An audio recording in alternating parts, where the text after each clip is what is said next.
বন্ধুরে আমার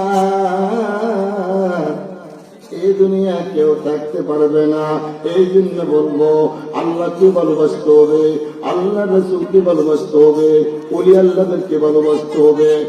এক কথা, এমন কোন মাখলুক নাই যে আপনি ঘৃণা করবেন, সকলকে ভালোবাসবেন, কিন্তু মানুষকে নয় তার পাপকে ঘৃণা করবেন। কিন্তু আল্লাহ সকলকে বড় মহাব্বত করে বানাইছে। জোরে কোন ঠিক না বেটি? এ আমার বন্ধুরা, পিপিলিকার কত সম্মান!